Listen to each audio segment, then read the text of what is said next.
Okay, planning board, we are live. We are recording. Phone lines will remain off.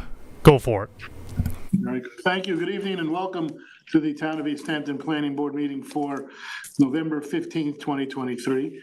We have 4 matters on for work session today and 3 matters on our regular meeting, some resolutions. So we'll get started with the 65 South Elmwood fence application. Lou, you're covering that for the board. And Tina, you're going to cover it for the planning department. Is the applicant here? Tara, you've got that? Very good. Okay, so why don't you get started with that one? Thank you, Sam. Good evening, everyone. This is the application for the 65 South Elmwood fence. The location of the property is currently up on the screen. It's located on South Elmwood Ave in downtown Montauk. It's the parcel that's highlighted, and I'll just zoom out to show you the regional placement of the site. This is a minor site plan application for construction of a 6-foot stockade fence on the western lot line of the subject property, which is currently vacant except for the fence and some posts and chains with some minor signage. For some history on the parcel, the subject parcel had previously received planning board approval in 2007 for a commercial retail development, but the application has since expired after being extended, having extensions of time through June 2016. Therefore, there's no current certificate of occupancy for the site. So right now it just is with respect to the fence. However, it would be good to understand if this is what's the ultimate plan for the site, or if this is linked to some other grander scheme. Regarding the issues going through in the memo, this is relatively quick. The project is type 2 pursuant to SECRA, and the classification section is there. The height of the fence is compliant with town code. The survey that was submitted, you can see here on the screen, didn't differentiate whether or not this stockade fence is proposed or existing. There is an existing fence on the site that was observed during a recent site visit. So the applicant should just clarify if the fence is going to be a replacement in kind, or if the new fence is going to somehow differ from what's shown on the survey, which seems to match what's existing. During the site visit, there was some signage noticed on the lot that is of note. There's a sign and fencing here that indicates that parking is for the adjacent hotel only. We looked into the history here. When there was a site plan for this vacant lot currently, there had been parking authorized in the right of way. However, that has expired. And this is saying it's a hotel parking for the adjacent Montauk Beach House Hotel. But we looked at their site plan and it doesn't include the in-street parking. So our assessment here is that if we want to preserve that parking for that particular use, it would have to be associated with site plan for that use. Since the parking that was approved for this lot was never built out or didn't get the final approval. We recommend to the board that this is a minor site plan application regarding the fence only, not including the parking, due to the small area of disturbance required. And then to conclude, we recommend this is a minor site plan. We just need clarification on the survey regarding the location, if it's existing or proposed, and a clarification regarding the parking use. Thank you. Thanks very much, Ms. Burke. Good evening, Karen Berg from Lighthouse Land Planning here on behalf of the owners of 65 South Elmwood. Thank you for your synopsis, Tina. It's probably the simplest application I either reviewed on behalf of the town or have presented in front of the town, so hopefully it stays that way. That on the survey, that is an existing fence.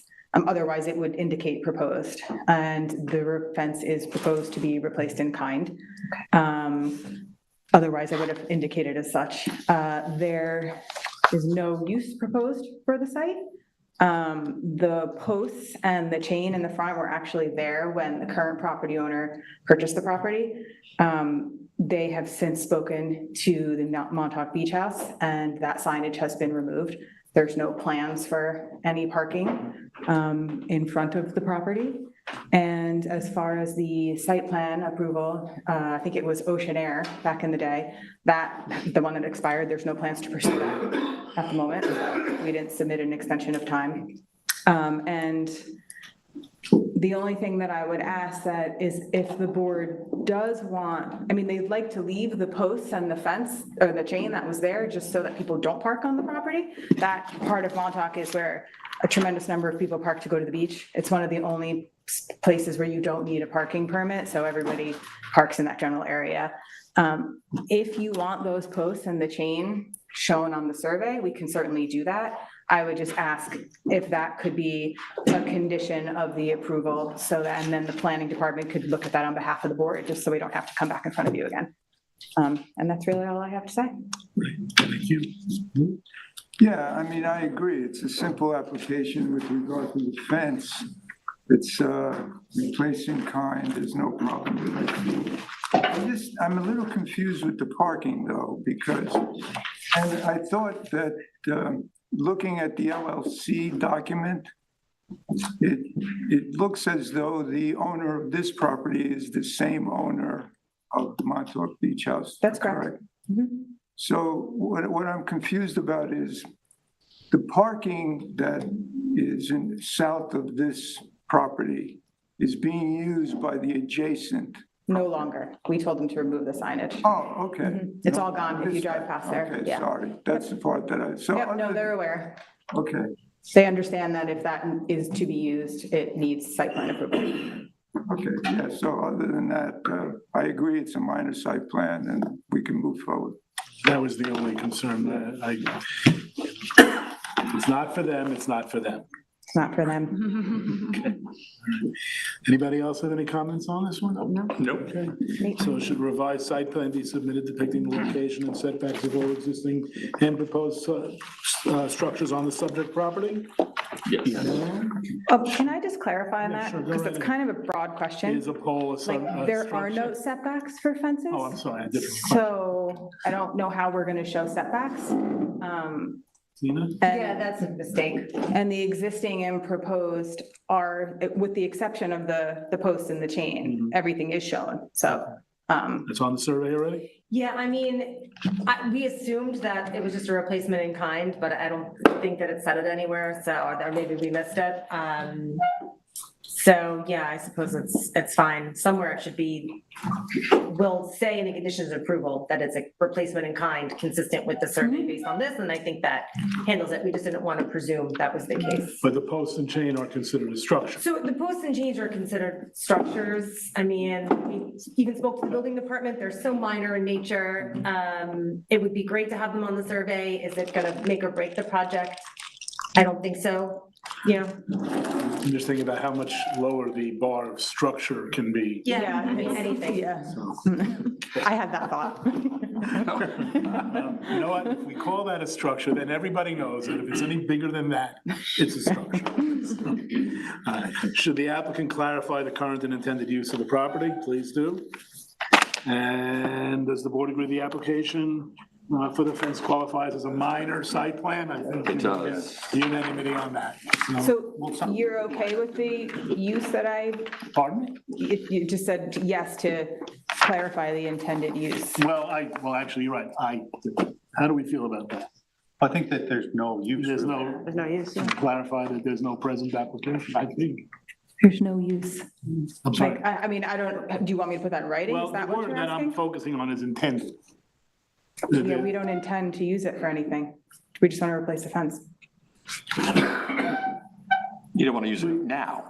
No. There's no intended use for it. I don't Yeah, know, think I don't know what that else to should say. suffice. Okay. I mean, in my opinion. Not that I'm aware of. I mean, and we would need site plan approval if there was an intended use. That's a logical So- point. All right, okay. Thank you. All right, next is Schlesinger Artist Studio. Sharon, it's yours. And is the applicant here on that? Welcome. In case you don't know, the way this will work is The planning department will give us a background of the application. Okay. Then you'll have an opportunity to speak, and then the board will have its own discussion. Okay, thank you. This is the application for the Schlesinger Art Studio. It's an artist studio application. The planning department had issued a comment letter on May 30th, 2023, requesting additional information from the applicant, which was submitted in August and November. The application is to construct an expansion to an existing artist studio on the subject property. The site is 21,655 square feet, located on Deep Six Drive. I'm just gonna, the property's on the GIS. You can see its location, it's in Springs, and I'm just gonna zoom out to show you regionally where we are. Here's Acaponic Harbor, and here's the site. The property is zoned B residence, and based on our review, all the improvements on site seem to be consistent with the approved survey. I'm gonna bring up the plan. So in order to authorize the construction of an artist studio, the board must first find that the applicant qualifies as a working artist. There's an existing artist studio at this location. Nevertheless, the artist did submit the required documentation that's listed in the code. So we've provided a list in the report that shows all the things that are required and whether or not our review determined the information was sufficient. Everything is sufficient, including the description of the art form, the resume, letters of reference, etc. Regarding the size of the artist studio, the code limits the size of the structure to 600 square feet, except in cases where the planning board finds that the artist studio may exceed the limitation, but it's got to be justified based on the scope of work proposed by the artist. And in this case, the artist has clarified that they would like to expand the existing studio because they need space to store their works, and they currently do not have sufficient space. So I'm just going to zoom in so people can see the plan a little bit more clearly. Here's the existing structure. It's a one-story frame building with loft and a wood deck, and the addition is shown in hatched right here. The addition is 270 square feet, and with the existing structure, the combined size would be 739 square feet. Based on our review, we recommend that the additional square foot is justified based on the applicant's description. Storage is not an intrusive use, and the site proposed does not meet the maximums set in the code for this type of situation. Regarding the other items covered in the memo, the proposed structure is compliant with setbacks.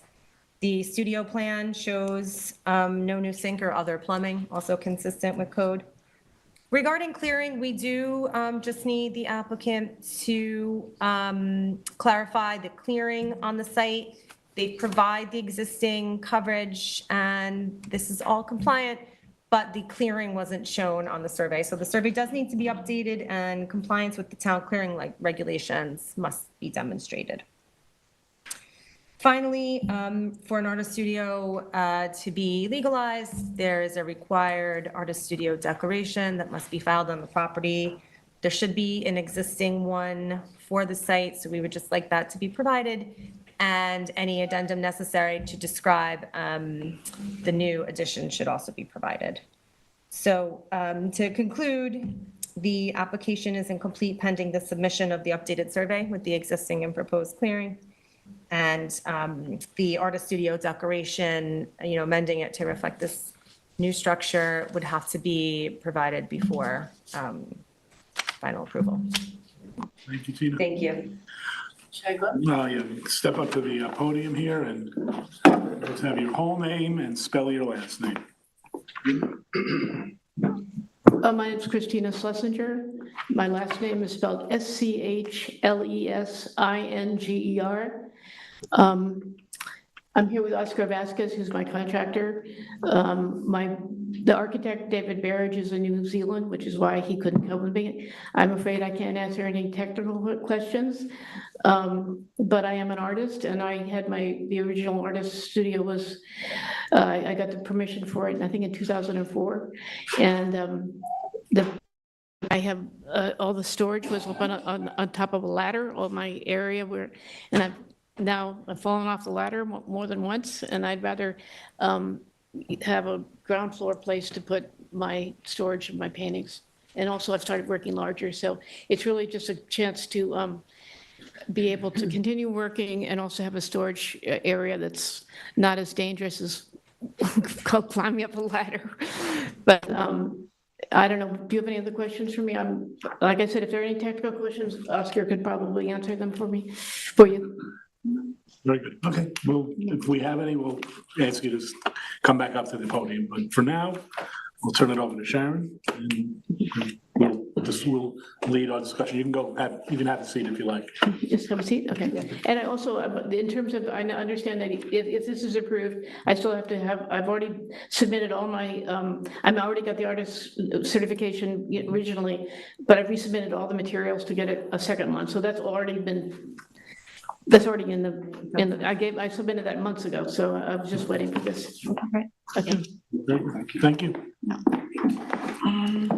No, I think she's got a very perfectly good reason for this expansion, and it's a small expansion, so I have no problem with it.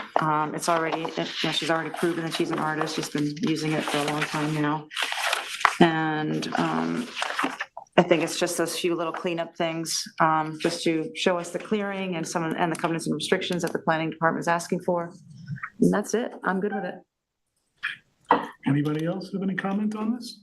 Nothing to add. We'll run through the questions very quickly then. Does the board agree that the applicant meets the requirements to be considered a professional working in the field of fine arts? Yes. And does the board find the applicant has justified the need for a studio larger than the typically permitted 600 square feet? Yes. And should the applicant submit an updated survey with the required clearing information and comply with the town code required clearing restrictions on the property?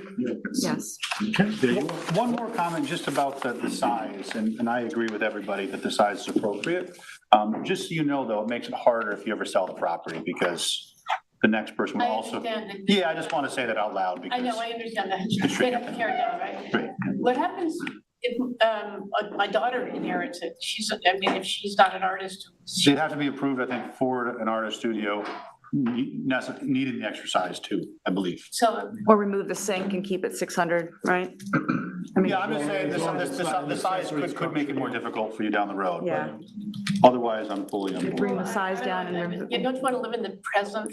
Great. Actually, we're the planning board, we live in the future.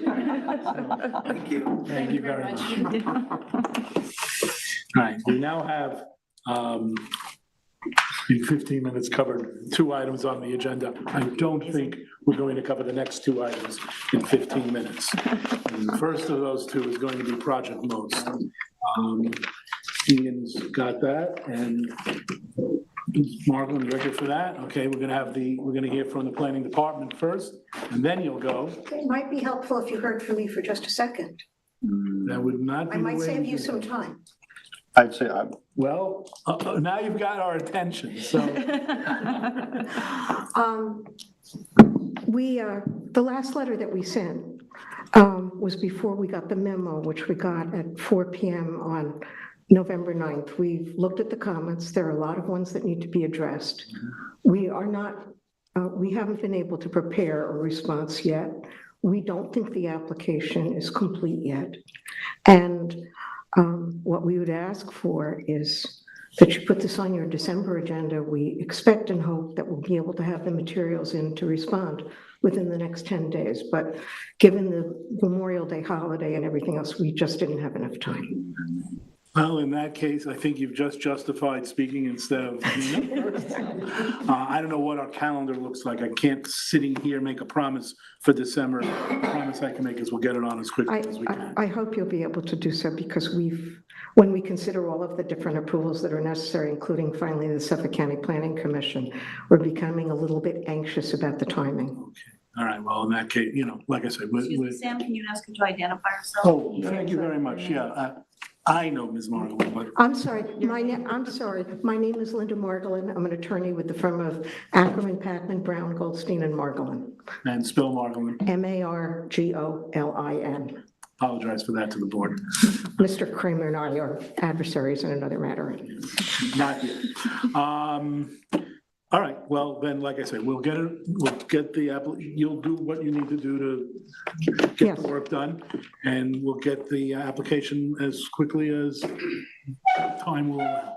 All right? Thank you so much. Thank you very much. Bye. Thank you. So I'm gonna correct what I said about not being able to do the next two items as quickly. Would it be worthwhile to give any comments at all, just so that we don't, I mean, if the board agrees, or just, I'm happy to adjourn it. It I just think seems. that if the applicant's asking for an adjournment, There's a lot of discrepancies too. yeah, there's a lot here, and Okay. There's a lot to clean up. The one thing I would say is that I encourage you guys, if you have any questions, just to please reach out, between now and then, because I know you want to get it right this time, and we want to help, and if you can clarify anything, or walk you through it. sure that the board has all the information. Yeah. Thank you. How do we formally get in touch with Lisa? She's the planner. Yes, so I work really very closely with the consulting planners.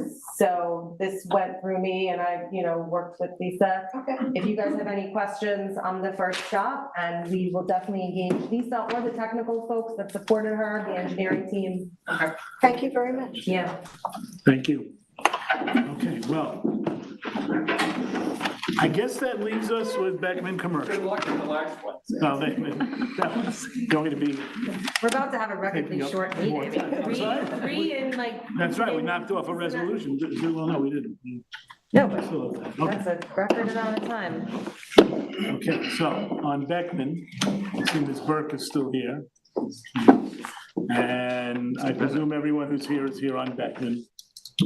So, Well, there's people waiting for resolutions, I think. or resolutions, well, Or okay. maybe Beckman. Or maybe Beckman. Well, you know what, are any of you folks waiting to hear resolutions?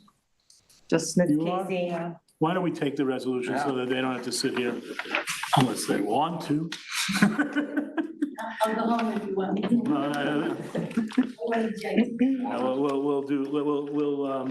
We won't do 92 South Euclid, but we'll do Gardner's Marina. So Randy, could you read that one? And She's here for, 3 Mile. she's here for 3 Mile she's here for River. affordable housing. Yeah, Do we have, I don't have that one. It was on, I can't Oh, stick it with was it. I'm not yet an updated, thank you. Who has? It was here. Oh, there it is. All right, no. There it is. I didn't think you were here on Gardner's Marina. Okay, Lou, you read that one. In the matter of the application of 3 Mile Harbor Affordable Housing Site Plan Special Permit, Suffolk County Tax Map Number 300-122-7-19 and 20, I have read the resolution amending approval, and I move for its adoption. Is there a second? All those in favor? Aye. Any opposed? No, and this, I just this addressed the engineer's comment that was, So it was such a minor comment. There was a correction that needed to be made to the site plan. There was nothing really substantive to discuss. So as a condition of approval, we just need to see the corrected drawing. And Great. they also just need to remove the invasive species from the planting I'm good plan. with as admitted. Yep, I'm a yes too. So 7-0? Yep. Pass 7-0. There you are. Thank you for your time. Our Much pleasure, thank appreciated. you. No, glad to do it. Is anybody else here on any of the resolutions that we have? Gardner's Marina and 3 Mile Harbor, Gardner's Marina? No one? Okay, we'll leave that for our what's that word in music? Coda. Leave that for the end. All right, we'll leave that for the end. So Randy, you'll make you stick around for that, sorry. Okay, let's do Beckman Commercial. Ms. Burke is here, Mr. Bennett is here, and I suppose that there are members of the audience who are here to hear about that. So Sam, I'd just like to say. please go ahead.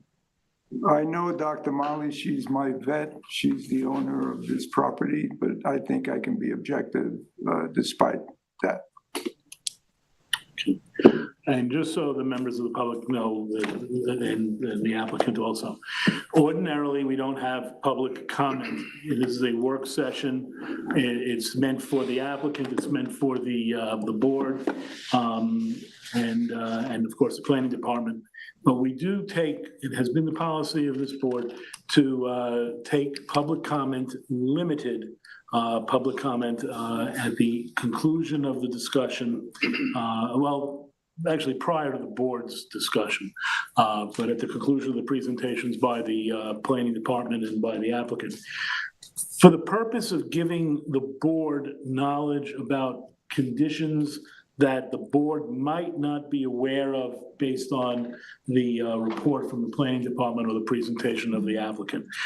The example I always use is that corner floods, or nobody obeys that traffic light, or whatever it might be, that the board should know about if we're going to know the whole picture. It's not for the purpose of advocating for or against the application, and it needs to be understood that under SECRA, which is the law that this board is required to operate under, there are very specific rules about how and when a public hearing is conducted. So any comments that the public might make outside of a public hearing are necessarily circumscribed. And so to the extent that any of you who are here in the audience or in fact on the phone may wish to speak, I'm going to try and keep you in that lane. Okay, and that's why I'm saying this now, so that everybody understands. Okay, now with that, we're gonna go forward with Tina, you're gonna present on this. And then, as I said before, we have Mr. Bennett and Ms. Burke here. And then we'll hear briefly from members of the public, if indeed they wish to speak. And anybody else from the planning department who might be here to speak. Okay.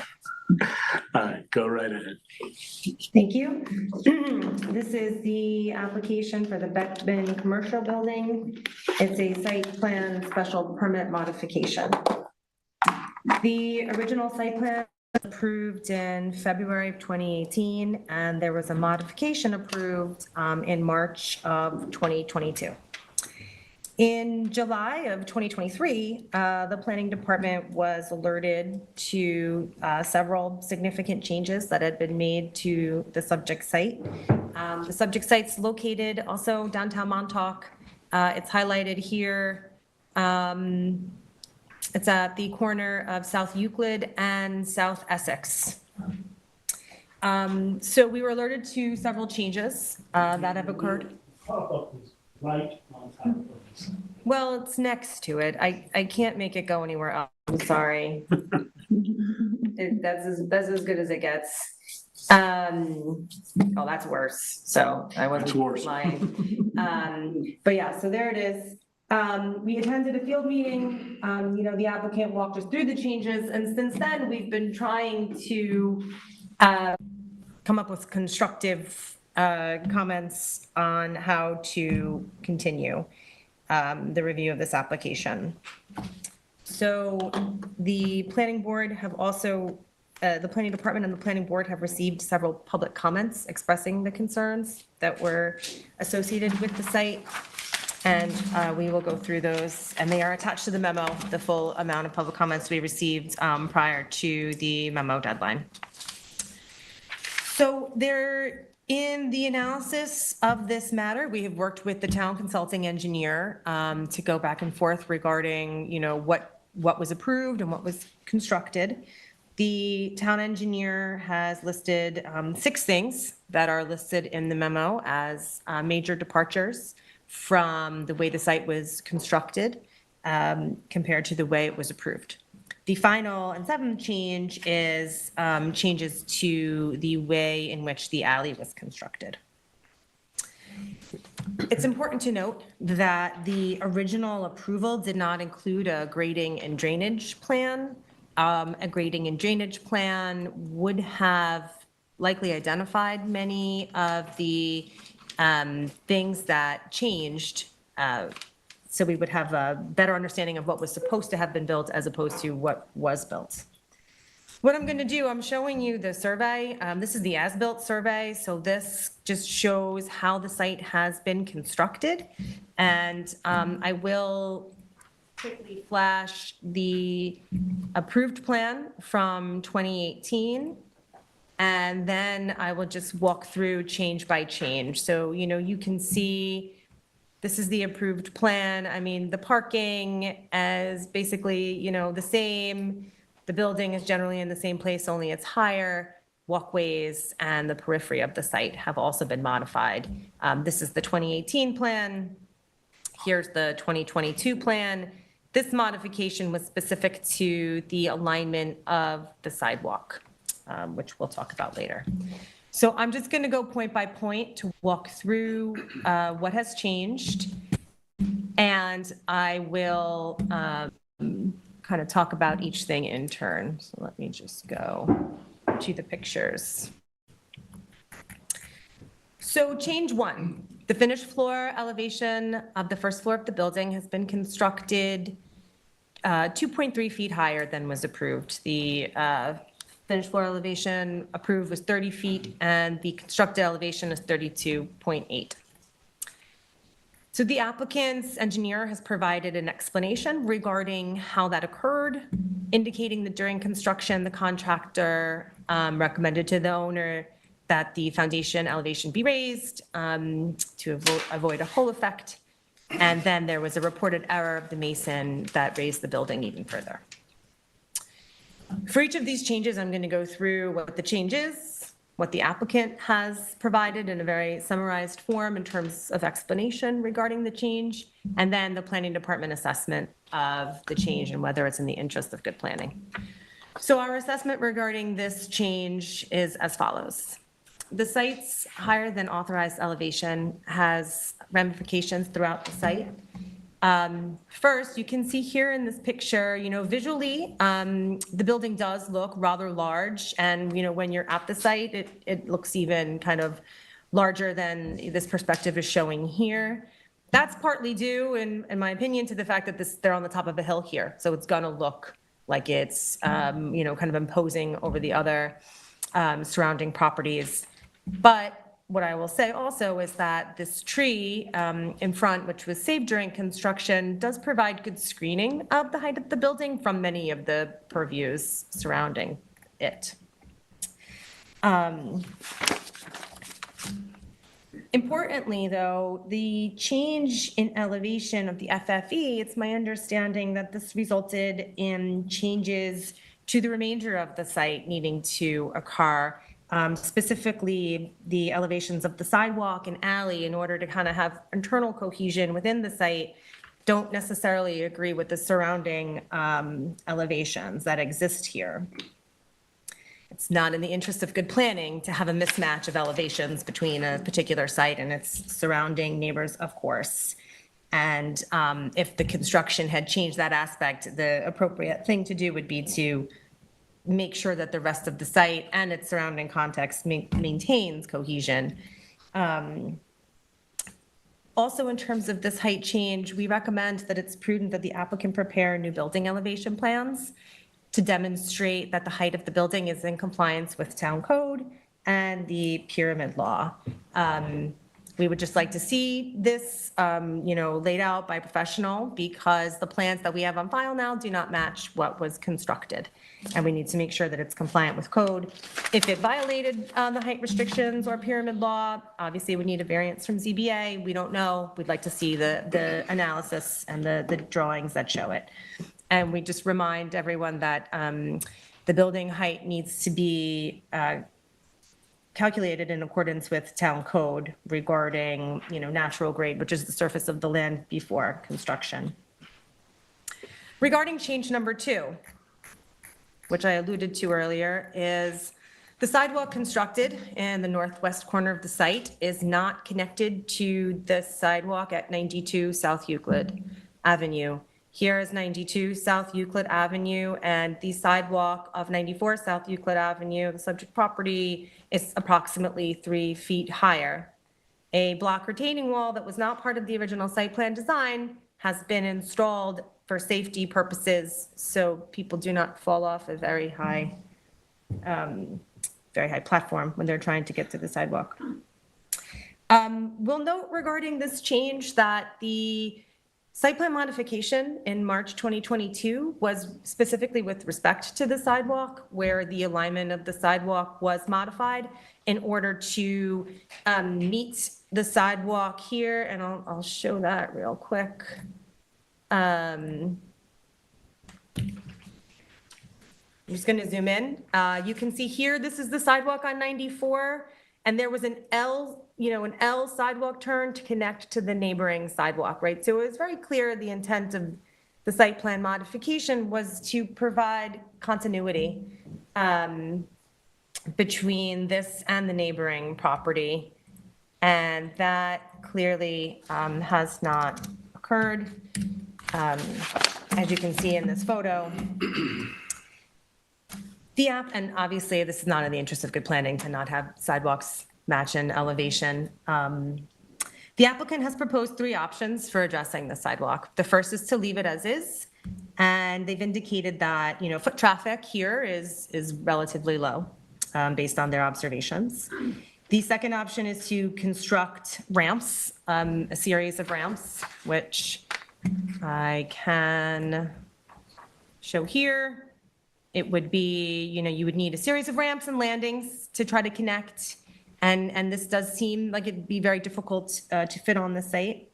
And then the third is a staircase to connect the sidewalks.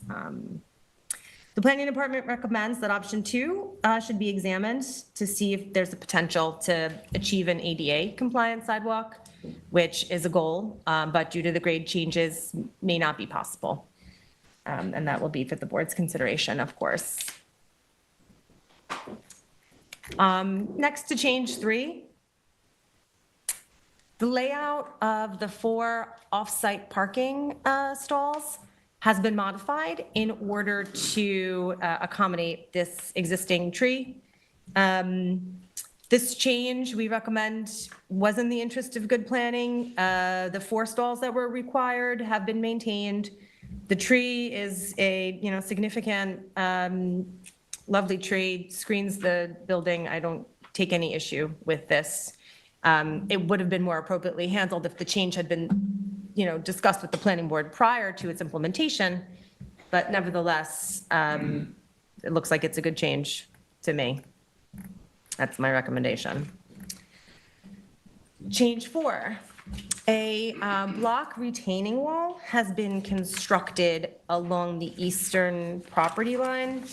As you can see here, this wasn't existing at all in the original site plan, and because of the changes in elevation, there's a retaining wall and a significant amount of boulders that are kind of lining the eastern boundary of the site. The applicant has explained that they felt they needed to do this to reduce the potential for flooding. The planning department would recommend here that the efficacy of this structure for flooding mitigation can't be known based on the information that the applicant has provided to us thus far. And that we shouldn't be approving the facility for the purposes of flooding mitigation.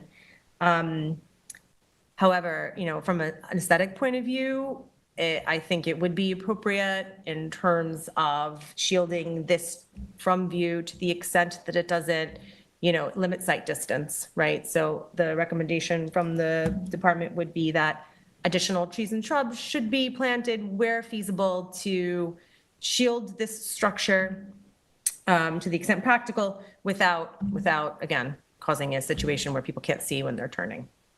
And there is parking rather close to the structure, so you may have people exiting vehicles, so we do want to be careful about site distance. The next change is a series of ramps in the back of the rear of the property to achieve ADA compliance. It's a timber access ramp that wasn't contemplated on the original plan. The applicants explained that the purpose was to make the rear entrance ADA compatible. This change has enhanced the ADA accessibility of the site. The front of the facility is still ADA accessible. Now the back of the facility is too. I think that this is in the interest of good planning in terms of enhancing accessibility and giving folks like that options.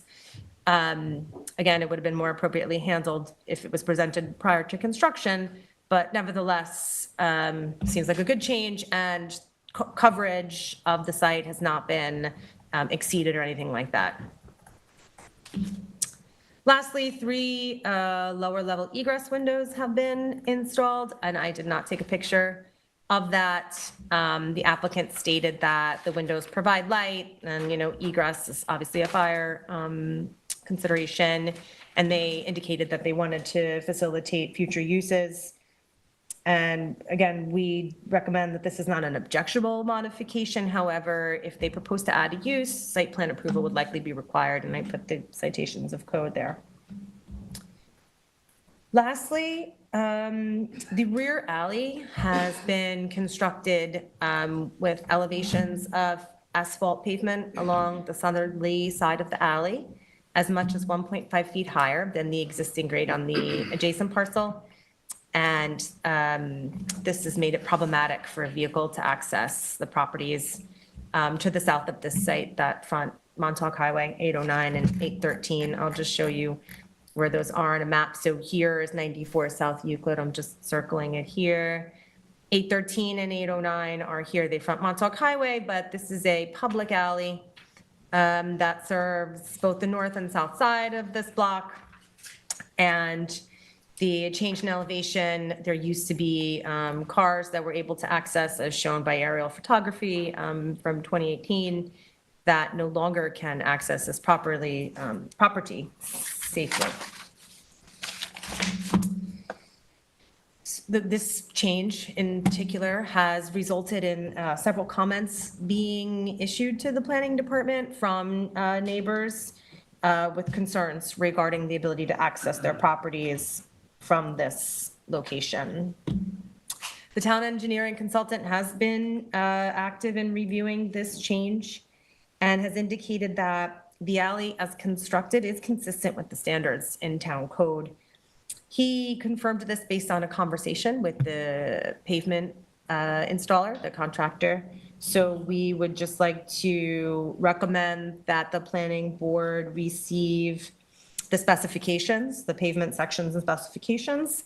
So we have that in detail, what was constructed, and that we can confirm with no ambiguity what was built and that it is constructed to town standards.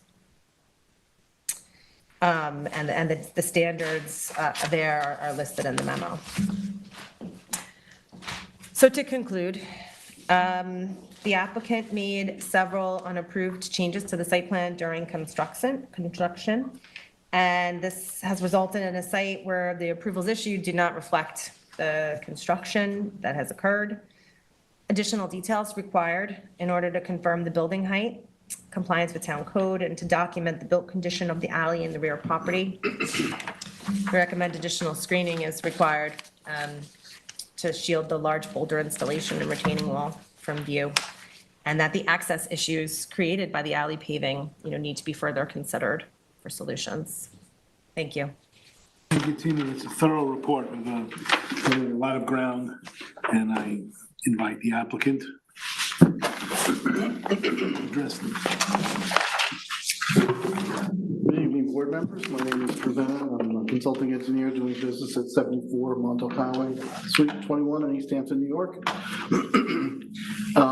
Normally I prepare like 1 page of talking points to try to respect everyone's time and be concise in my remarks. Tonight I have 2 pages. We have a lot to talk about, so.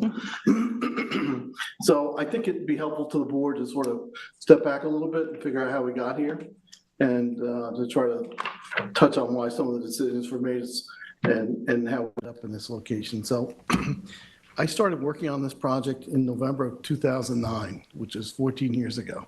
And the conversation then was how to try to develop this property as a place for Dr. Molly's veterinary business. And the project has gone on and off, over those 14 years, but we are where we are today.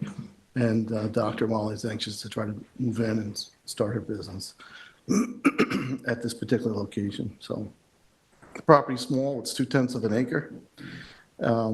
It's a relatively small building. It's also a small business. The lot was created in a 1926 subdivision, and each lot has sort of developed along that strip over the last 10 or 15 years. I've been involved with 2 other lots in this vicinity. I won't recap the planning board approvals. I think Tina did a good job with that. I will clarify that there have been several meetings that I was not able to participate in with the town planner and the town consulting engineer, but I was given information after the fact of what were discussed and so on and so forth. So I feel I'm pretty much up to speed. So I think it's important to understand the site topography. So in 2002, Bill Walsh did a survey of the property. Again, this is a lot that's 80 feet wide, 2/10 of an acre. So can I walk over to this? Thanks. And will you be able to pick it up on the mic? LTV, if you can't pick up. The older site plans or this? Yeah, I just think it's important. Thanks, Nancy. Engineer. Can you hear me? Yeah. Okay. He knows how. Everybody's good? Yes. Okay, all right, so let's just get everyone oriented. This is South Euclid, this is 94, which is the property we're talking about tonight. 92 is the neighbor, this is the alley. These are the neighbors to the south, which I think have had some comments to the board. The building has been constructed where it was always proposed to be constructed. The footprint of the building hasn't changed. This property slopes in 2 directions. That's east, this is west, that's north, this is south. So there is a 5-foot grade change from here to here. We do that in 2002, we do that in 2009, we do that in 2017, we do that in 2022, we know that today. The grade change from here to here is 3 feet. Same conditions, there's no surprises. The grade change from this corner diagonally across the property is about 7 feet. That's important because the other important fact is that 92 started construction, I think, 2021, 2022, so they started a little before we did. We were sort of the last one in, so to speak. And so this property, based on my periodic observations over the last few years, their property was also slightly sloped. This is the neighbor, and they did a little bit of leveling, not a lot. But when Brett went to go construct this, there was a little bit of an edge along this property line. So we started with a condition that was a little bit like this, where this lot was a little bit leveler, was more level. And there was like, a little lip in the earth along the property line.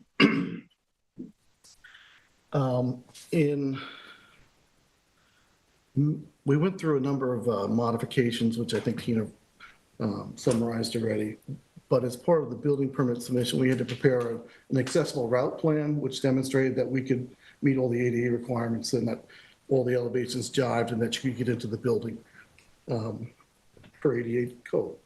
So in May of 2022, I asked the owner to commission an updated survey to confirm that all the grades that we had from 2002 are still valid, and to get some additional grades inside the property to make sure we don't have any surprises.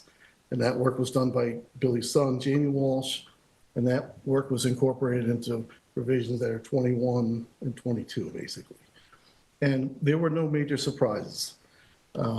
Everything pretty much within a few inches of each other, the data was good. So the only thing that, in hindsight, that wasn't apparent in the data that is apparent now, today, and especially when they were beginning to excavate for the foundation, is that this road, those of you who are familiar with it, this road slopes up naturally or the pavement slope's like 6.5%, which is a moderate slope. But as it gets to the stop sign, the slope kind of goes like, the road kind of goes like this. And at the top, there's like a little bump, and then it gets level where the stop line is. And so all the things that we're talking about tonight are all caused by a challenging grade condition, which is in this area here. So we had prepared plans, I had plans approved that showed that the elevations that were proposed on my plan, which had at least 6 or 8 proposed spot elevations, again, it's a relatively small site, that we could provide ADA accessible access to all the doorways that we needed to be, and that we had proper slope for parking, et cetera, we could meet the roads, et cetera, so on and so forth. And those plans were approved by the planning board as well as the fire marshal. So they go to construction. So sometime in 2022, I think the owner decides that they're going to do this as a modular construction, which if anyone's familiar with the cost of construction right now, it's enormous, the cost of construction. So modular construction is a very effective way of doing this type of construction. So they took the plans that I prepared, plans and elevations, well, the site plan that I prepared as part of their building permit submission. And as you know, with modular, they produce their own plans.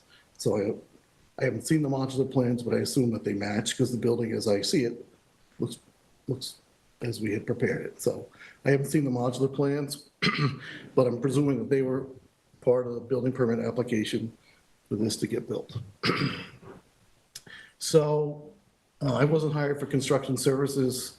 Congratulations, Rhett. You're breaking ground, you're moving forward. It's all good. So as they began to dig the hole, Rhett stopped into my office. This is in Montauk. My office is in East Hampton. He said, Drew, the excavator's concerned that this is going to be in a hole, and anybody knows you don't want to build a hole for various reasons. So the whole thing, quote unquote, was not a surprise.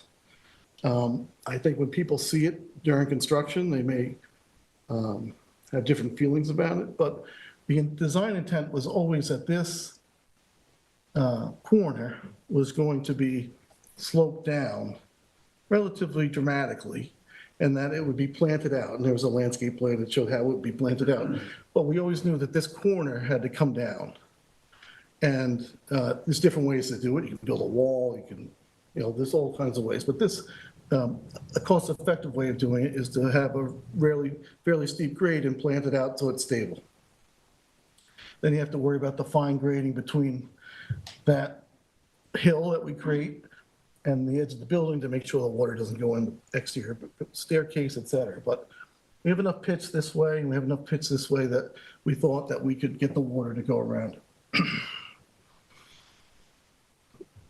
Contractors, others, somebody decided, well, that's not really a great idea. Let's play it safe. Let's raise the building. Rhett did stop into my office and say, we want to think about raising the building 12 inches. After the fact, we learned that it's actually 2.3 feet, I think is the number. So the explanation to me was that there was some confusion about top of foundation and finished floor elevation. It is where it is. So that's kind of how we got to here. The site works. The 88 spaces are conforming. The ramp is conforming. We had 2 accessible routes in. We had one in the front of the building that went to this front door, and we also had one in the back, and this rear sidewalk was accessible. I'll talk faster if I'm taking too much time, but I think it's helpful. And when they raised the building, making this sidewalk accessible became a bit more challenging. And I think they liked the idea, and I don't know this for a fact, but I'm just interpreting various conversations, that having a ramp, this wooden ramp come in the back, was actually a better idea. And when you see it, I think most people would agree. It's actually more centrally located, and it's nice looking. So the big issues, there's lots of issues, but the big issues are the sidewalk and the alley. So that's pretty much why I'm here. So just to clarify, let me get my other notes here. Well, I went back through all the plans and the surveys of elevations, pre-construction, post-construction, planned elevations, and so on and so forth. Can we go back to the plan? Yeah, do you want to, I thought maybe you should talk to the plan that was approved, maybe. So over 14 years, there's 15 sets of plans. So let's just go to the This as-built. is the please. one that they approved, Yeah, so. just go, if we could just go to the as-built, please. It's easier, because this is what we have today. I think what was approved is relevant, but okay, we can go back. It's okay, here. May- is Yeah, it yeah, up? yeah, I put it up. Is it up? Okay, I've just lost my thought. Oh, so the alley. So in all the plans from 2017 through 2022, these elevations, which is the property line here, have always been basically the same. And they basically match these elevations here. This is the alley. This is the 25-foot alley. This point here and this point here, and 4 observations that I made from surveys and from plans have always been within a couple inches of each other. So these elevations confirmed by the as-built survey actually are pretty darn close to what they started with. That's on the property line. The condition on the south edge of the alley obviously is dramatically changed if you've been there, right? So, so when I started the discussion here, the grade goes this way and the grade goes this way. So, you know, there's different slopes going on here. So this probably picked up slope here. And when they paved the road, rather than making the road, as you go down the road, the alley, I'm calling the alley a road, rather than going down the alley like this, the paver made it like this. Our plans never specified what the elevations were on the outside of the alley, on the south side of the alley. It specified what the design elevations were for the property itself. The road or the alleyway functions, it's wide enough. The asphalt is well done. It's actually an improvement for it. There's no doubt that there's a change of conditions here that's a problem for the owner, right? That's obvious. So when I learned this, and I went and seen it, and I've seen it several times now, I had suggested to these owners to work with these owners to try to come up with some sort of solution. And one of the suggestions that I had come up with, is we can introduce some grass paving here. So we're gonna have to make a transition between the alley and their ability to park it behind their property. And if there's a desire to keep it grass and not asphalt, there's a way to do that. And my understanding is that my owner has had conversations with this owner, and I'm sure we'll hear more about that tonight. But that's my understanding, is let's try to come up with a common sense solution between trying to make this work.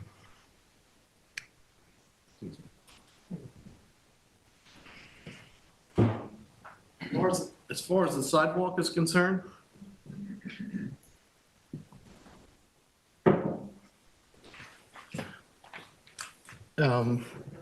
this corner of the property has come up 3 feet. Plans had it 2.5 feet lower. So when they raised the building for fear of being in a hole, they created a problem here. I'll point out to the board that this sidewalk is on private property and it's considered a private sidewalk. There is accessible access to the front of the building. There is accessible access to the rear of the building. The 2010 ADA design standards do not require private sidewalks between private properties to be ADA accessible. So I'll say it again, the 2010 ADA design standards do not require private sidewalks between 2 private properties to be accessible. That doesn't mean that's what the board wanted. I understand that, but I'm just making that, just to put it into context. So someone, I don't remember who now, I've had so many conversations on this, said, can you put together some options? So there are options. And the 3 options that we identified that are feasible are do nothing, leave it the way it is. And I'm not saying that's the right thing to do it on. I'm just saying that one perspective to look at that is that There isn't a requirement to be ADA accessible between the two properties. The natural slope of the road is already steeper than the 5% that's allowed under ADA. So you would do what's readily achievable. And then the third element to think about is, who is it serving? Who's going to use the sidewalk between the two properties? So that's something that the board should consider. The second option, and I don't remember the option numbers. Option 2 is the ramps. Okay, option 2 is, you have that sketch? that you can- Okay, I can show that? Thank you. You sure? Yeah. Okay, great. This is the ramps. Yeah, thank you. Okay. So here's our building, here's 92, the neighbor's 92, yeah. Their sidewalk ends here, about 6 inches short of our property line. So we'd have to put in a level landing. We'd have to take out a section of the retaining wall. We would build a ramp, another landing, and a switchback ramp back to a landing before it reconnects with the sidewalk. And then you go in that way. So it's feasible. It's a lot. There's a lot of things that have to be removed. There is, the property line is this dark line here. So a portion of this would be on the neighbor's property. That's something that would have to be worked out with them. And then the third option, I guess, is a set of steps. Again, because the sidewalks are off, they're not aligned. And by the way, if you've been down this stretch of road, if you stand on top of the hill and you look down at the sidewalk alignment for the half a dozen properties that are along South Euclid, there's a sidewalk here, it goes in, it comes out, it goes in, but it's all the right Montauk color, but it just, it's all, and I don't mean to be funny about it, but it's just been the nature of the build out of these relatively small lots. So there'd be a level sidewalk landing, and I think it's 3 steps up. Of course, we provide a rail, and that would connect to the existing sidewalk. So those are the best 3 options I could come up with. I'm obviously open to any other suggestions here. So I'm here with Tara Burke, who represented the application all along the way, and the owner Rebecca is here also. So make myself available to any questions that you might have, and hopefully that was helpful. Very much. Okay, so now, as I mentioned, if there are any members of the public, give them 3 minutes each. Let me ask Matt, do you have anybody on the phone who's looking to speak? Well, the phone lines have been off since there's no public comment. You have the crawl that says that, right? I had a crawl that says no phone lines are off. Turn off that crawl for a little bit, and if any calls come in, please let us know, all right? Okay, so let me redo this and actually open up a phone line. Okay. Can we continue while you're doing that? By all means, please. So again, there are any members of the public, again, I'll again state, this is not advocacy and it's not public hearing. It's to give us an idea of conditions at the site that you think are important. So go right ahead, please. Let's have your name and please spell your last name. Hi, my name is Lee Burse, B-E-A-R-S-E. I am one of the owners of 813-809 Montauk, and our property is located directly to the south of 94 South Euclid. I was raised in the apartment, and my parents have owned that piece of property for nearly 80 years. This discussion isn't about whether Montauk might need a veterinary clinic or not. I'm sure everyone agrees with it, that it does. It probably should have been built in a CI zone, as Mr. Beckman's lawyer said in his letter hand-delivered to this board. And you gave a special variance of the code that allowed this building to be built on 94 South Euclid.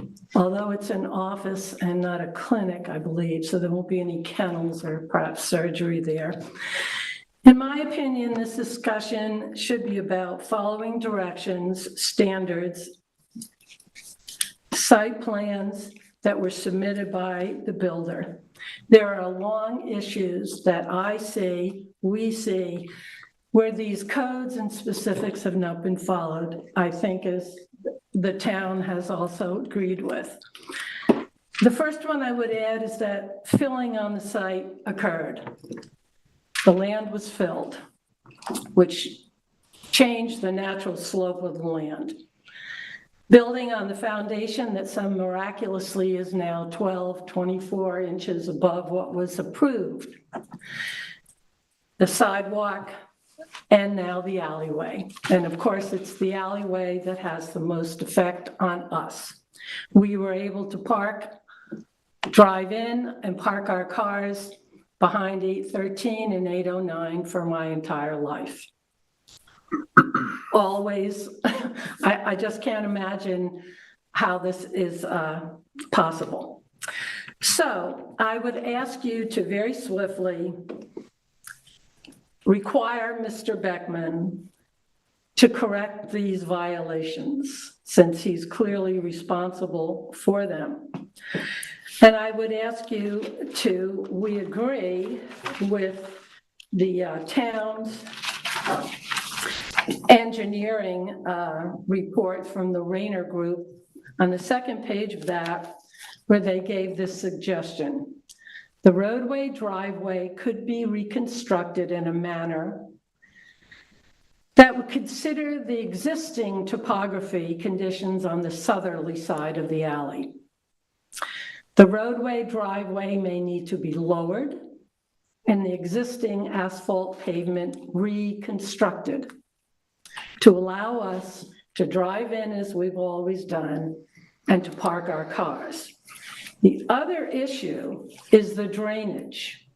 And he suggests here that drainage may need to be installed to address storm surge or stormwater runoff.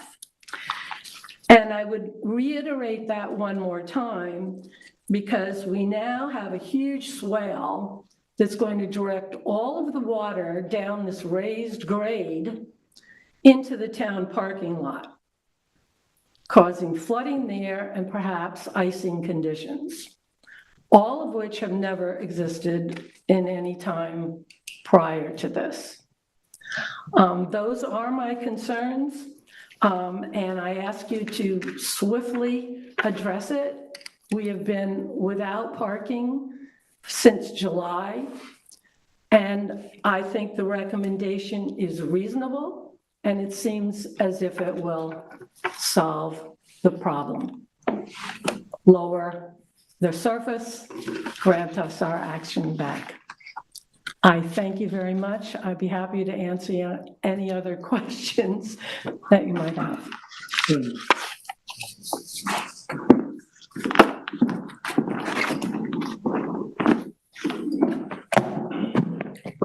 My name is Tom McMorrow, MCMORROW. I'm the current tenant at 813 Montauk Highway. I've lived there for over 10 years with my wife. And throughout this construction process, the owner of 94 South Euclid promised that we would have access when this was over. But, as Drew Bennett says, it is what it is, and we're stuck. Now, that alleyway was raised. That is not the way that alleyway ever was before. And I've sent in, and I thought Tina did a great job with her memo. You need to look at it. I sent in images that Jimmy Martell took in about the year 2000 of South Essex and that undeveloped alleyway, and you can see with your eyes that this is an abomination what's been done. It's not right and it's not fair. The day that they laid that asphalt, my car was parked elsewhere. And they finished, and I said, okay, well, I think I can still get my car in. And I drove the car, and I could still get down. He's filled, there's like fill like this, but I could still manage to toboggan down And then the guy from the asphalt company says, oh, we're not done yet. That's just the first coat. I said, okay. I left. I took the car away. Thank God I did. Because if I hadn't taken that car away, it would still be there. You can't get up and down. You can't get past this thing. And Drew Bennett's suggestion that we add more asphalt and more fill, to me, seems to be going in the wrong direction. And I appreciate very much you giving me the time. Thank you. Here's a photograph of the alleyway. We don't take documents at the board, but We have that. Do you have this one that shows the vehicle with the flat alleyway? Mhm. Yeah, I think it's in his letter. Oh, yeah. There's no, thank you, I apologize. all right. Well, you can't- Don't, if you want to make it part of the record, you can hand it in. Tom, is this but in there? We already have it. I think I think it's in the You can do it email. I have after. historical photos, we put whatever you sent. Thank you. Ian, the board person on this, and Yeah. hand it over to you. Excuse me, planning board, just 1 second, just for the record. I do have the phone lines open. There were 0 callers right now, but we still are open. All right, well, you can close it now. So, We are closing the phone lines now. Thank you. thank you. Well, this is a tricky one. You know, I've visited the site before the project was constructed. I've been on the board for a while, so I was part of at least the early days of the original approval. I've been there since construction, met with the neighbors, met with the applicant. Look, I think that there were some issues with both the process here and construction decisions. What I would like to do is find a solution. I wish that solution was easier to find. I'll go through point by point based on Tina's memo, which I think was great. I mean, I think the planning department for this modification has done a great job highlighting what the issues are and leaving it up to us to try to figure out what to do with all that. First of all, I'd say the elevation, the building itself, it doesn't look out of place. I agree that you have to submit plans to show what's currently there to make sure there's no violations, but I don't think the overall appearance of the structure itself is bad. So that's a positive. Again, anything you've done has to be submitted so that we'll make sure it meets code. I don't think actually in this zone because it's central business, there's probably pyramid issue or height, but just we want our records to be clean and to make sure that everything that's been done is in the file so that there's no further confusion. The second issue is the sidewalk. And again, I think the sidewalk, as Drew Bennett explained, had to change because the building was lifted up. And of course, I don't want to do too much backward looking. The time to address that would have been pre-construction and we would have had an easier time solving all of this, but we are where we are. And I think the sidewalk is problematic.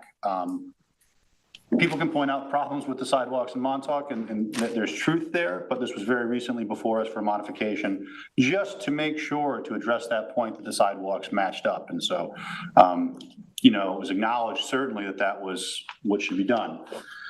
I don't think leaving it as is the best option. I'm very curious to hear what other board members say because I'm one of 7 and no more or less important than anybody else here. I don't think leaving it as is ideal because even though there's not a lot of foot traffic, the 2 buildings that exist weren't there before. So people would be wandering, up the road in undeveloped properties, which doesn't make much sense. Now you have a retail store next door. There's another property theoretically to develop. The post office is up the street. It makes sense. I think everybody should acknowledge from a planning standpoint that sidewalks should meet. And ADA is important as well. Obviously, we always want to do things that are ADA compliant or at least as approachable as the topography allows. I don't think that series of ramps after being on the site is really realistic or would even be used. That's not what I thought I would think. My goal here was to create something that worked. I think practically speaking, a staircase makes much more sense because it's totally feasible to me that somebody would park and want to walk up to whatever that store next door is going to be. They don't even have a CO yet. Again, there's other developed properties on that road and undeveloped properties that this should be a walkable neighborhood. And right now you'd have to walk out into the road to go around or drive. So the applicant seems open to any of those three options. I think we'd have to get specific with it. It seems to me that a staircase is not hugely onerous. And again, I think that, we're looking at this after the fact, which makes our job more difficult. But I think a staircase is the right play there. Again, it's difficult. I look forward to what everybody else has to say. The parking layout, I think in the front, as Tina pointed out, is actually an improvement. Would have loved to have talked about it before, but I get things come up. I'm supportive of that tree stain. I think it does screen the building. I think the parking all works fine. It does push it a little bit closer to the intersection, which would be a little bit of a concern for me. But all in all, I think that would have been approved, going into it, and I support it. An issue came up about whether you have to go to the ZBA for that, because you do have a ZBA approval. I think for parking in the right of way instead of on site. I spoke to our attorney about this before. That ZBA approval does have specific plans attached to it, which no longer match. So I think the applicant in informal conversations was thinking you wouldn't have to go back before the ZBA. We do need to clean this up. We do need to make sure that all of the process and all of the files are accurate. So I think I'll confirm with council one more time, but I think our, the choice is ours, but the legal recommendation is that they get that. Right, yeah, just so all the plans match. And as somebody who, hopefully be a simple modification. and as somebody who often doesn't want to, who I'm vocal about not wanting to be the ZBA member and do their job, and I often say we shouldn't send comments. In this case, I would send comments recommending this, and also to do it as quickly and administratively if possible, because the planning issues are ours. It's just to make sure that their file is accurate to what was built, and I think that you have to go through those details. Hopefully that's not too painful. The retaining wall on the east side wasn't something we looked at. I visited the site before it was constructed. There was clearly a grade there. Didn't stand out to me as that we needed a huge retaining wall. However, I don't find it offensive. I think the retaining wall is fine. I know the planning department recommended screening. I'd be open to that. One thing I'm also very concerned about, though, especially with these parking spaces in the right of way, is visibility. And I've spoken about this a lot of times, that sometimes screening gets in the way of, I think, safety. And I wouldn't want that to be the case. And I'm not even sure actually if more screening is, prudent there. The angle is actually less than 90 degrees, so it's a very sharp turn. I think any bit of sight that people can see if someone's backing out there would be helpful. The ramps and the handicap ramps in the back, I think that's another improvement on the site. Maybe an improvement that was caused, self-imposed by raising the building up and needing to have ramps. But look, it looks nice. Having ADA in the front and the back is great. So I can't imagine anybody's gonna have a problem with that. I think it's appropriate. Windows, I get it. I think people want egress for future planning, more light. The window change, no big deal. And in fact, that's the kind of change that maybe, would be more forgiving about doing after the fact, because it is truly minor, whereas lifting it up 2.5 feet is not. So I think that brings us to the biggest issue in my mind, which is the alley. And I think there were problems with not having proper grades throughout this process. But I think even if it was built to spec, and I think there's been some talk that it was, I don't think there's anything in the code that allows a curb to be put in that would alienate a neighboring property. And I get why that lip was put there. I say curb, it's very small, but it's noticeable. It was to prevent flooding, which I understand, but that surely doesn't seem fair to that neighbor. The applicant stopped short of proposing a particular plan to solve this problem. The neighbors seem open to, they want what they had. Obviously, there's gonna be some change on site.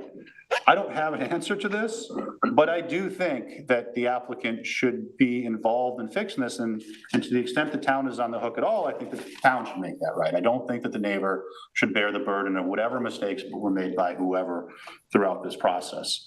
It seems achievable. It seems frankly that,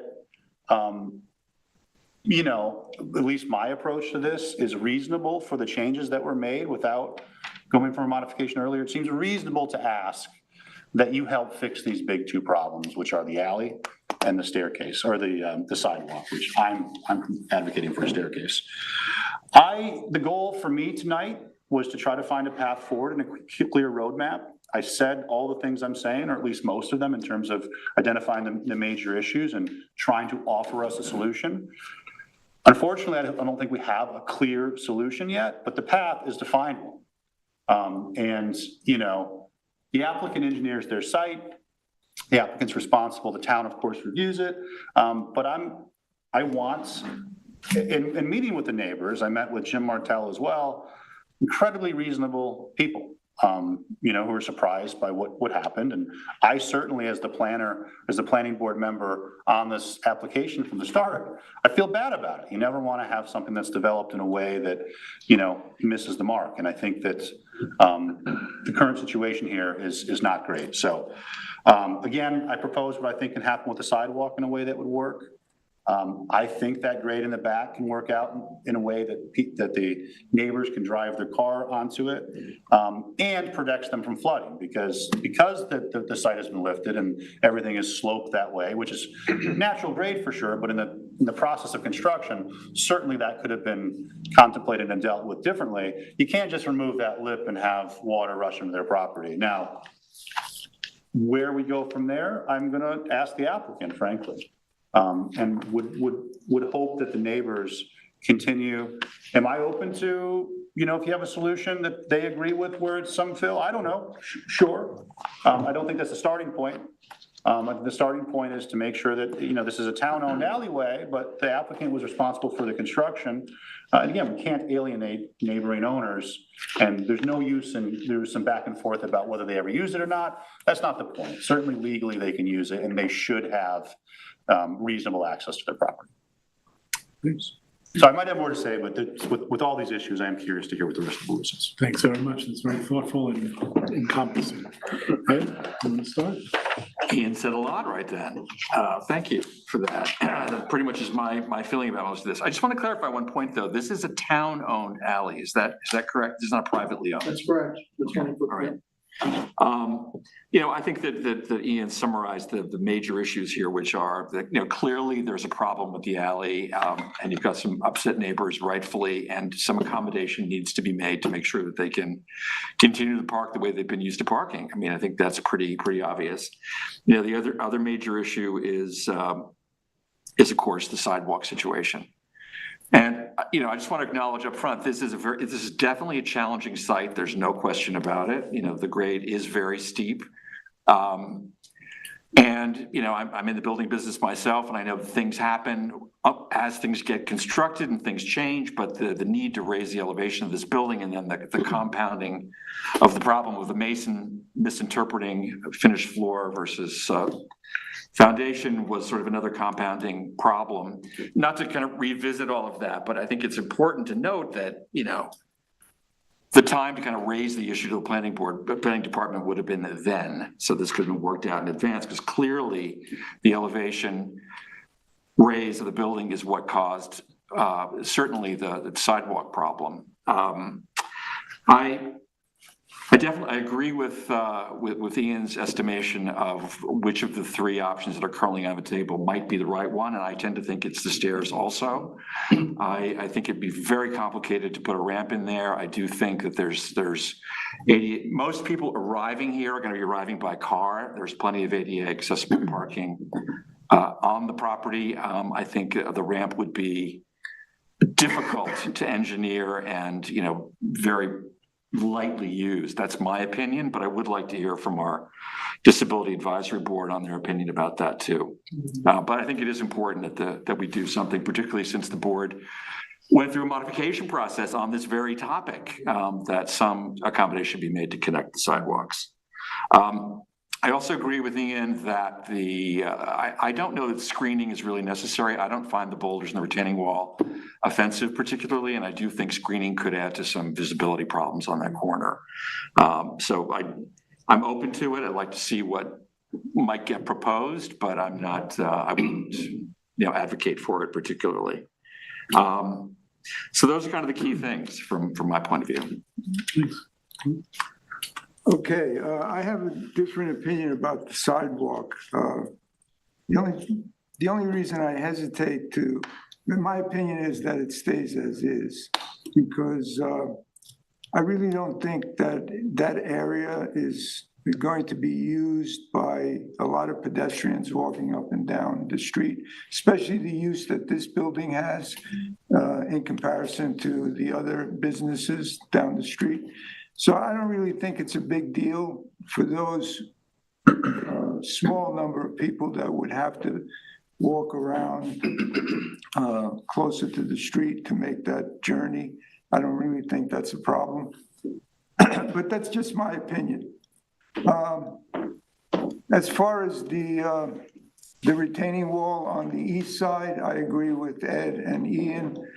I don't know how much screening should go there, because it might look beautiful, but then we might compromise safety. So I agree with Ian on that one. The big problem is the alleyway. And I also want to point out, one other point I want to make is, when site plan approval happens, and the applicant is obligated to follow the site plan, I think, in relaxing the situations that happen like this, where the applicant does not follow the site plan and decides on their own, whether it's the construction people or whoever, to just, use their own leeway and do it their way and not be mindful of what was approved, I think that's a problem. And for us to give into that and allow it might create a situation which be problematic going, in the future, that people think they can do this and get away with it. Now, I'm not saying anything that, was done purposely, and, was that was in mind, but I think we should be conscious of that. I think that's an important point.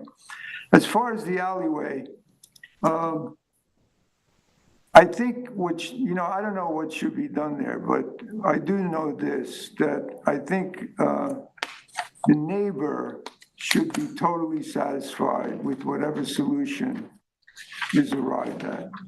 Because they did nothing wrong here. They had nothing to do with any of this.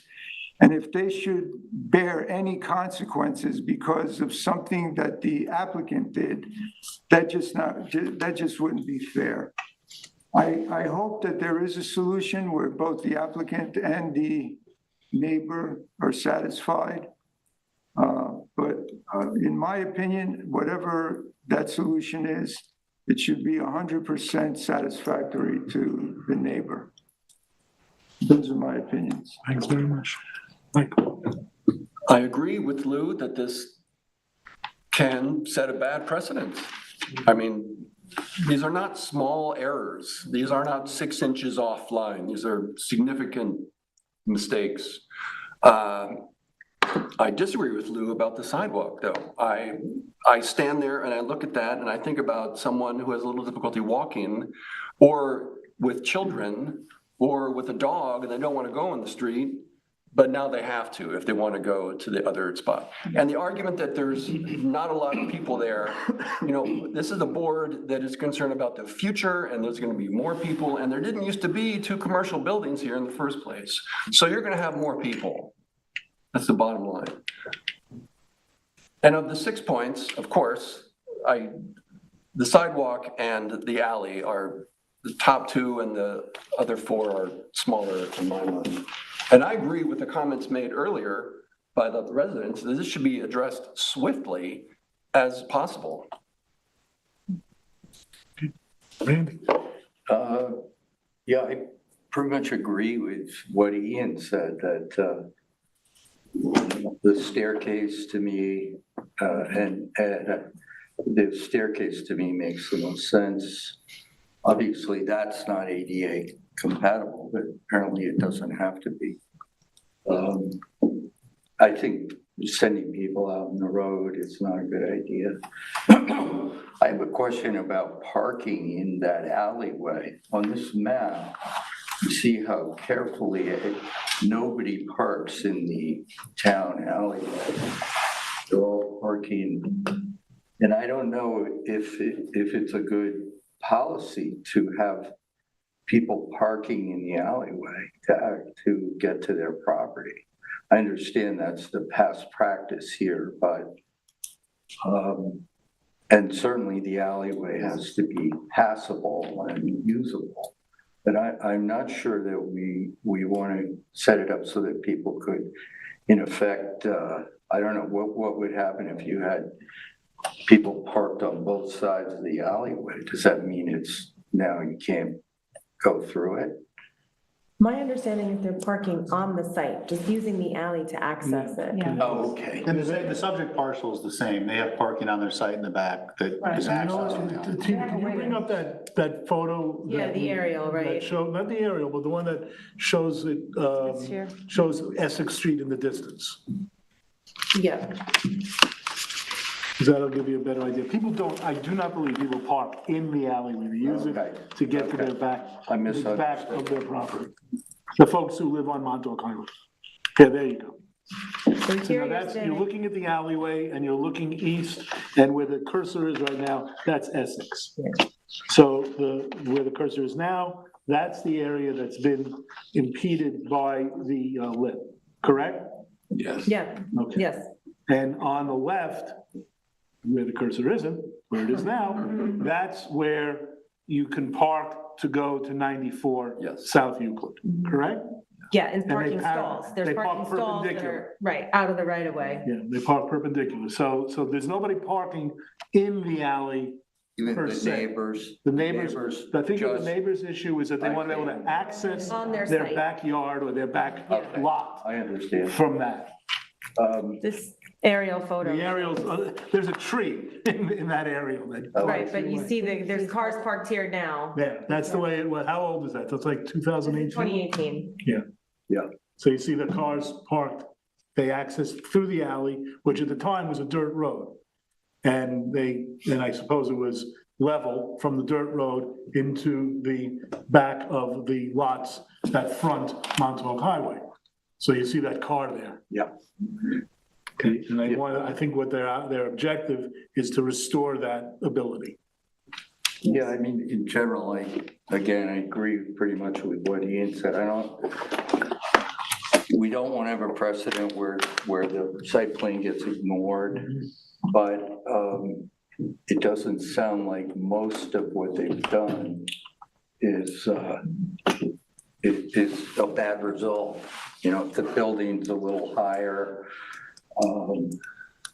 it's really, as everyone says, the stairs in the alleyway. I don't really see that there's a real need for screening there. The retaining wall, maybe a little more analysis on that, but yeah, so I think, I don't know if you can put some drainage in, there's room for drainage in alleyway or on the property to fix some of the runoff problems. That's about it. Thanks, Randy. Sharon? Yeah, you guys made it easy. I agree with all of you. No, I do think the staircase is the way to go. I was looking at the ramp situation when I was there, and it just seems like it would be difficult to have the right grade in getting those ramps in. And then, like you said, probably very little used for all that effort. And then the alleyway, that's what's really, sort of exacerbating the neighbors. And I think it needs to be remedied. Again, an engineer needs to decide how to do that, but needs to happen. Thank I think that the number one problem here is that the plans that this board approved weren't followed. Yeah. And I think that we should not be in any way encouraging that or rewarding it, frankly. I agree with the board. There really are the two important issues as a result of all this, and it's as a result of not following the plans. The two big issues are the sidewalk, the continuity of the sidewalk, and the inability of the folks on Montauk Highway to access their property. When I went to the property, I initially had the same opinion as Lou, that, well, leave it as it is. Because if you look around, across the street, down the block, there's not a lot of continuous sidewalk on Euclid, South Euclid over there. But at the same time, we are a planning board, and we must consider the possibility of the way things are going to be in the future. I think that in the long run, assuming, and I'd like council to make sure that we're right on this point, that there's no ADA requirement, because if there is an ADA requirement that those sidewalks be continuous or continuously accessible, that would change my thinking.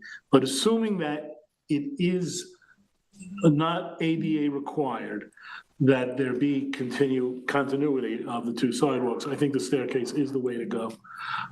It would only be 2 or 3 steps, and it wouldn't be completely unheard of in the world to have staircases where the grade shifts, significantly.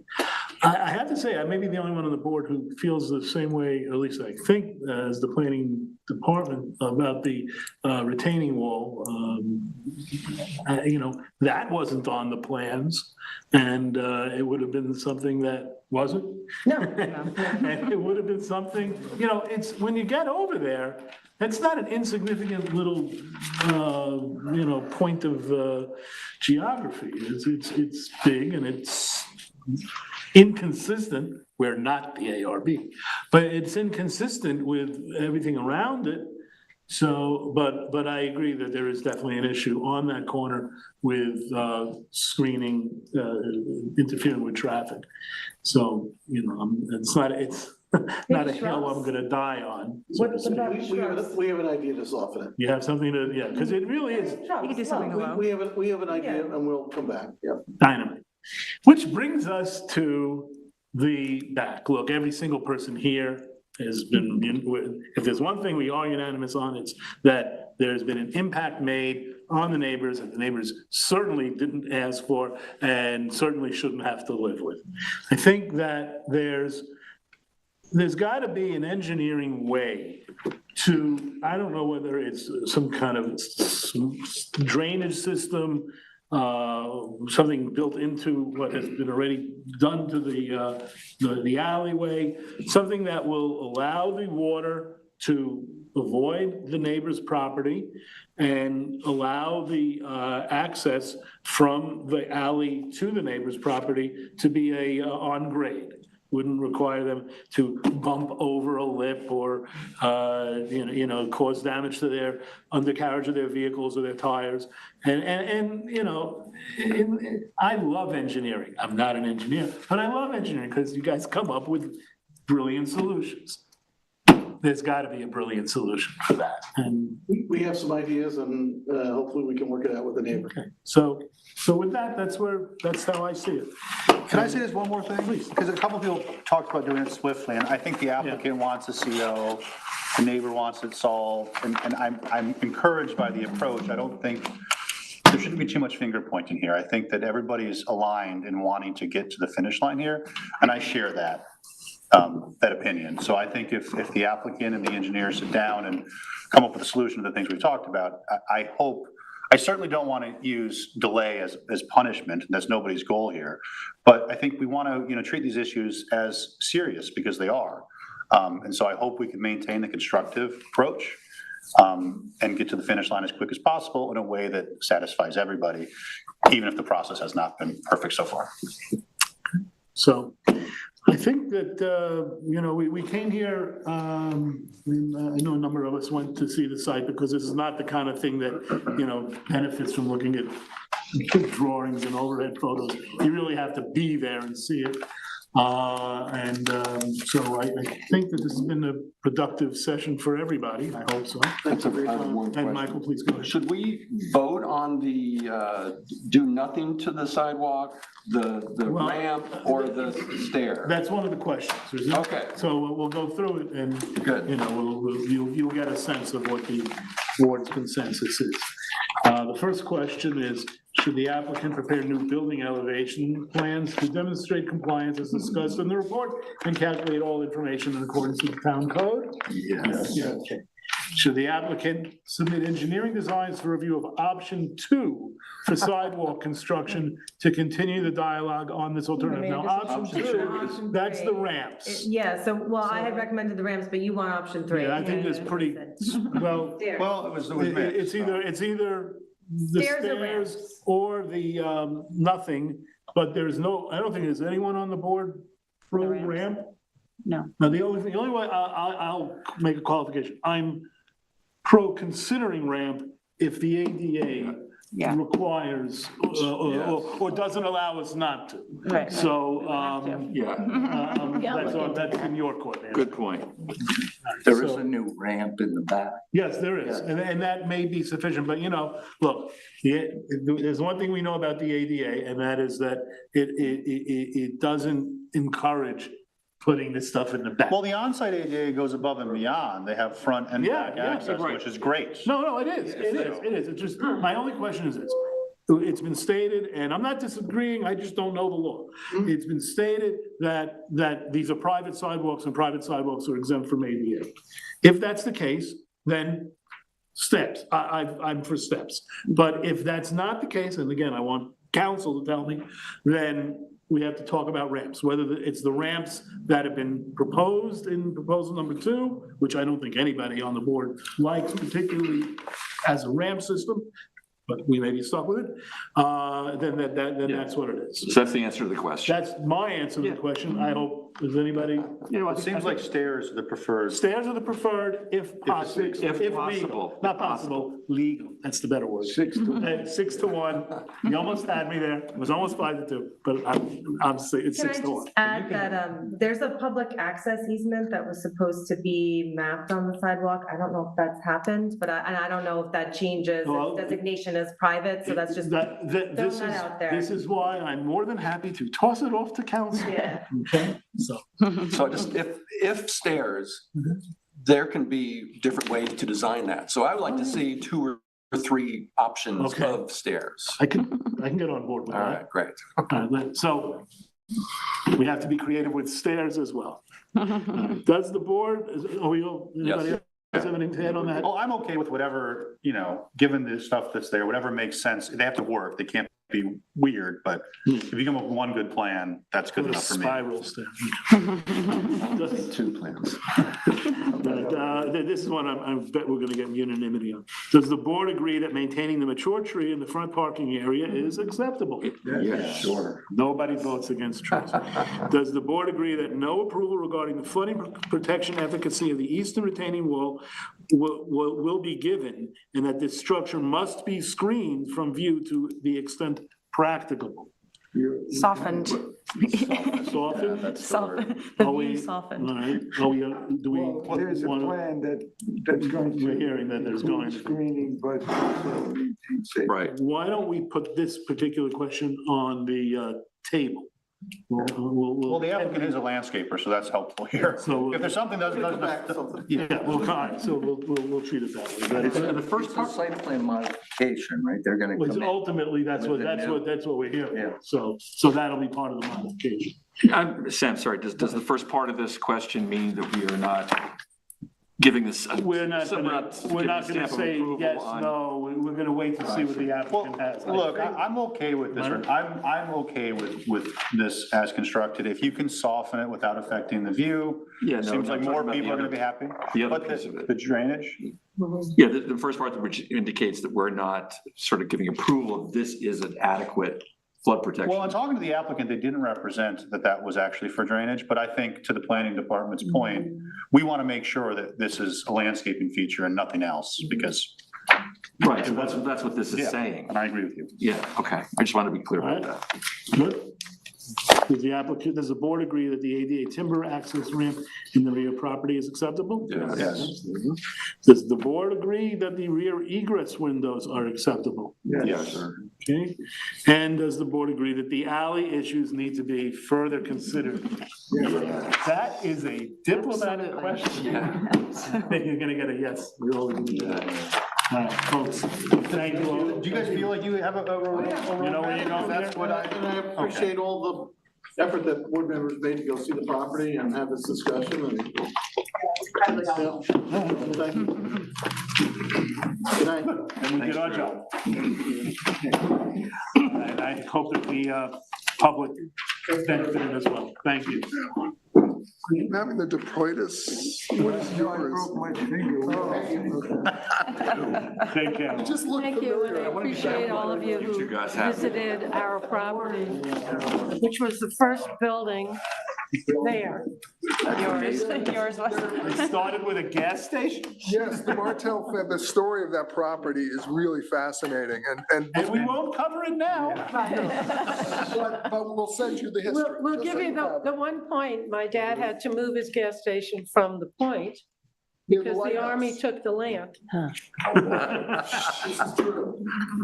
Good stuff. Okay. All right, we're gonna wrap it up with a resolution on Gardner's Marina, which, you got it? Oh, In the matter of the application of Gardner's Marina site plan, Suffolk County Tax Map 39318. I've read the resolution and I move for its adoption. is there a second? Second. All those in favor? Passed 7-0. Okay, no meeting next week? There's a, it's 92 seconds. There's this also. 92. Yeah, and then, Well, hold on, actually, are we It's not- doing it? yeah, just 92, not 94. Oh, 90, thank you, okay, I apologize. Just to clarify that was, I didn't say site plan approval You said site plan approval. yeah, I didn't You didn't say read that, but you read I the said I text. read the resolution, I move for its adoption. Okay. Okay. All right, so this 92, there's no issue that, May I just put this in context? I'm sorry, very Yeah, quickly, please. because I wanted to write a memo, but I didn't have the time. This is a modification approval, something the board approved verbally in December of 2022 with respect to moving the AC units to a different location to avoid a noise concern on adjacent properties. It has nothing to do with the rest of the site. Yeah, it was and for some reason, the resolution never got written, but the board had. It's the air conditioning. yeah. So it's something we talked about, but we never did this? Oh. There is one thing I want to say in discussion, and I'm going to vote to approve this because I think that's the appropriate thing to do. Because of this small lip that was put on the driveway, that this is now a separate property, but the neighboring property, and it's one continuous driveway. The access to the Martell store now has a little tripping hazard. And I think the ship has sailed on this applicant, frankly, because we approved it. So I'm not recommending that we do anything differently than approve this application. I would ask if the town, I don't know if we can ask the town board, the highway department, if we built up a little bit of blacktop, so it's not an abrupt tripping hazard, perhaps there's a way that we can save that access too. I just, Well, maybe when you talk It's to a small- the engineer, why should it stop at 94? well, because this is a separate owner. You know, but So anyway, I would recommend at least sending a letter. I suppose the town board's the appropriate place to send it. Just suggesting that the town or we help. Because I do think there's public access from the back of the Martells. And now, and you can see there's a fence with like an opening. And now there's a tripping hazard. And it's, I think it would not be an expensive fix for anybody, but you can probably just build it up so it's a little. is Mr. Bennett the engineer for 92? Do we happen to know? No. Well, I just wanted to hopefully get board consensus that we point that out. So is this something, it's not on here though? No, I'm gonna then vote to Yeah, approve, this you is know, just- recommend approval without reservation. But Yeah, well, this we is the shouldn't use, time. we shouldn't, listen, we shouldn't be using that to hold up this application in any event. No, no. I agree 100%, but I would like, because I can't send a letter. He's saying that 92 should be included in the discussions of. Yeah, I- 94. No, I'm saying, I think separately.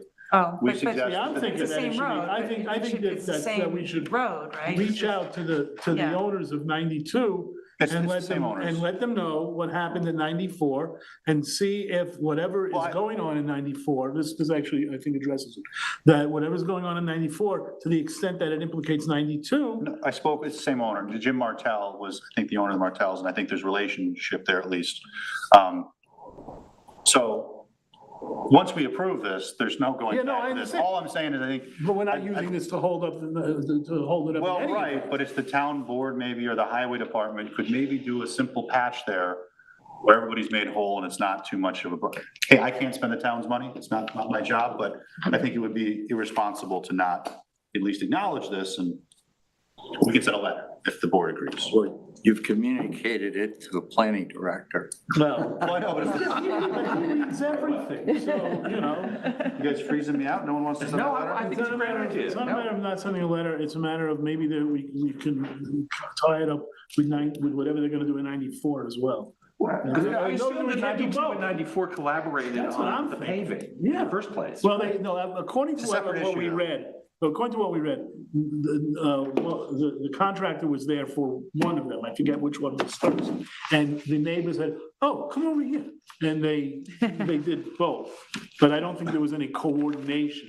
Well, Let's work together. I think if we start saying they coordinate between the two Yeah, properties, yeah, I think it's a fool's errand, and I think it's not necessary to solve this problem, because I saw the site and heard about the concerns. My only other concern is I don't know that we should be saying any particular way to resolve the situation, whether it's. It's a town-owned alley, we're representing the town, I think the town should fix it, we approved it. Fix it, yeah, but I don't Maybe want I'm to not tell them how. understanding what you're saying, but whatever solution they come up with on 94 for the alleyway that satisfies the neighbors, isn't that solution going to play out the entire alley? No, it's a different problem, this does not have a huge Yeah, gradient the grade- difference. The grade drops. It's just that there's a small lip that people then have to pass over, so what I'm suggesting Don't you think is that- smoothing that out. Yeah, But that lip, if you smooth that out, that could create the flooding problem for Well, not if it goes up, slightly up It's and not for us slightly to figure down. out exactly how exactly, I to don't do think it. it's- It's just raising I mean, the issue. I think, That's all the appropriate word doing. no, I think Ian has a good point. It's for the engineers to figure out how to do it. And that the engineers you for make a good point. 94 It needs as to be well done. needs to be involved. So. But their engineer's not gonna do this, so I think we just alert the town Yeah, that there's a town-owned alleyway now yeah, with approval that should be looked at, that's I'm all. good. I'm good with that. I agree. Okay, in the matter of the application, 92 South Euclid Avenue, site plan special permit for resolution amending approval, I have read the resolution and move for its adoption. Is there a second? Second. All those in favor? Aye. Any opposed? Okay, now, we're getting back to the calendar. Are we on next week? No. Thanksgiving. Next week is Thanksgiving, huh? December 6th is the next. Yeah, we're not on till We're on December. to December 6th is our next one. Yes, Yeehaw. Is that Okay. the only one in No, there's two. December? Oh, we have There's two in December. and we have two back-to-back. I looked at all this, 'cause I'm gonna be away. two left. I'm actually away the next two. That's it. Coming around the mountain, baby. All right. I was gonna zoom in if I. Motion to adjourn? I'm gonna be here. Second. Second. Oh, I get it. Is there a motion to adjourn? Motion to adjourn. Second. All those in favor?